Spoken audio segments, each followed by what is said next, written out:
If you invest in the stock market, you've watched your money take a roller coaster ride the last week, the Dow dropping 1,000 points before rebounding.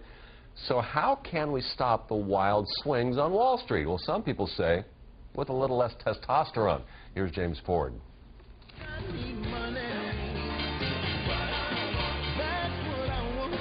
It's the world's largest, most powerful stock market.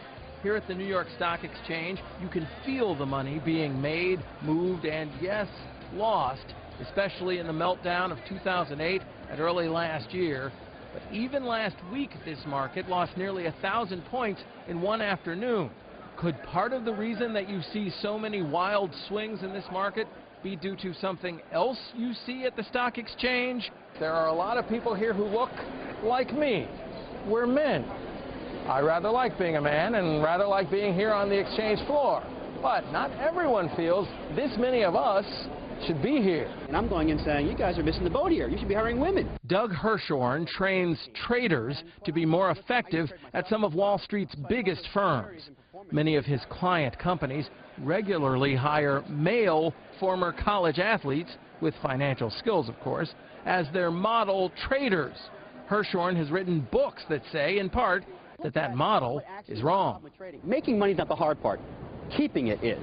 And women are hardwired to be more thoughtful and the risk management aspects on how to actually keep that money and then parlay it into bigger returns. The sports psychology specialist says women know themselves better than men do, and women deal far better with setbacks. Men get angry, they want to start wars. Women get angry, they think about how to actually get to the next point. He says the next point here and in the whole financial sector is to have more women in greater roles, a move that would accumulate more dollars in the economy. And that Wall Street rule applies on your street. Money, money, money.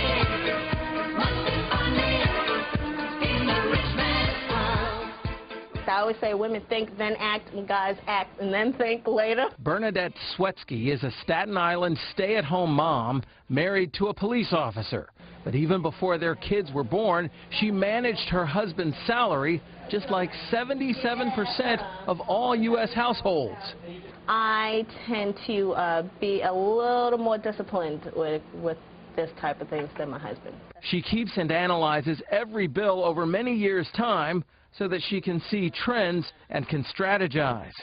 This also helps me to know what things we may be able to pay ahead of schedule if we can, or if we have a little extra money to make extra payments towards something. You heard right, she makes extra payments. That strategy at Bernadette Swetsky's house is endorsed by a brokerage house led by an expert on women and finances. They are good on small details. It's probably why some women are better than men on money. Give me some money. Give me some money.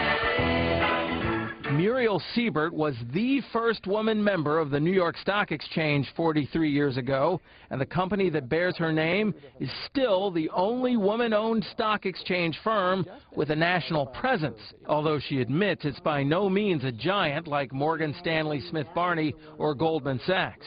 I'd like to see a woman as the head of a major firm. A look around her own firm, whose public financing branch is in the nation's top 10, shows that about half of her employees are women, and some divisions are all female, but there is an irony that she herself points out. You'll find more men in the trading room. Because she's the boss, she can pick whichever traders she wants, and in this case, more of them are men. What all these examples show is that neither gender is perfect, but the market may be better and stronger with more women in it. Reporting from the newsroom, I'm James Ford, Pix 11 News.